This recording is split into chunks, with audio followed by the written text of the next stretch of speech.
Hey there, Sharon Horne-Ellstrom here. Welcome to day 2638 of What You Up To Now.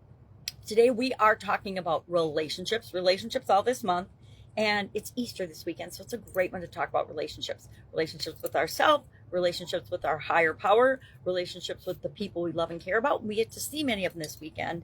At least in my family, we get together for holidays and celebrate.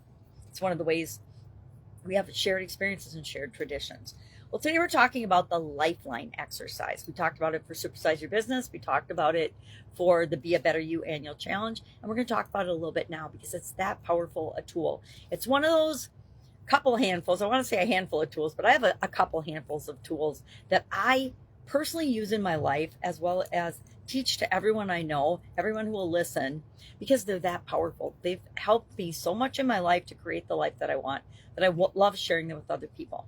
Now, of course, I was traveling the last 3 weeks and I left, or I didn't leave. I just don't know where I put my graphics. So I had to create this new, really, really stellar relationship timeline.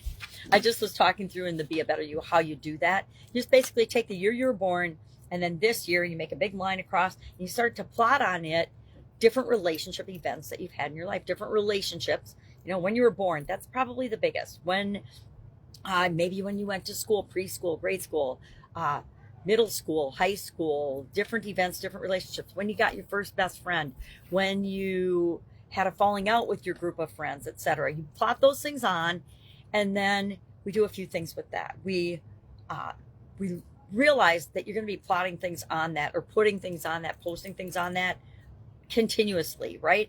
I still, after doing this for over 2 decades, maybe 3, I still add things to and different events to my timeline. It's why I like to break it down by the 9 life framework areas that I use and share, because every time I look at it specifically through that lens, I see events and things that I haven't even paid attention to before. And that helps me to do the things that I'm going to quickly run through. Number 1, it helps me to notice patterns and things, because sometimes by patterns that I'm not seeing in relationships, I'm seeing in maybe my physical well-being, or my physical health, or my mental well-being and my mental health. And when I see those patterns or triggers for me, I can now deal with them in a more mature, as I'm getting older, and a better way than I did in the past. And sometimes I can notice the triggers that something's going to trigger me, and I can stop it in its tracks so I don't react. I have a time to just think about how I want to respond, and I respond instead of reacting, which usually gets me a better result. We want to identify healing opportunities. Guess what? I have yet to meet a person that hasn't had some relationship or some event in their past that has caused them some pain that they need to heal from. I've got several big events in my past that I'm still working on healing from.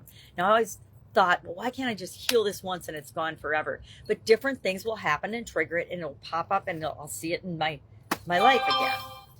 And then finally, we want to set intentions for the future. Why? Because we always want to be focusing on what it is we want to create in our lives, not what is. We should be grateful for what is and what is working, but the things that we don't love yet, we want to set intentions for them to create them and make them the way that we want them in our relationships and in every other area and aspect of our life. So that's what we're talking about today. That's what we're thinking about today. I'm thinking about a lot of other things today. I can hear the family upstairs and moving around, so I'm going to sign off. If I can help you in any way, please just ask. Otherwise, have an awesome day, and I'll of course be with you tomorrow.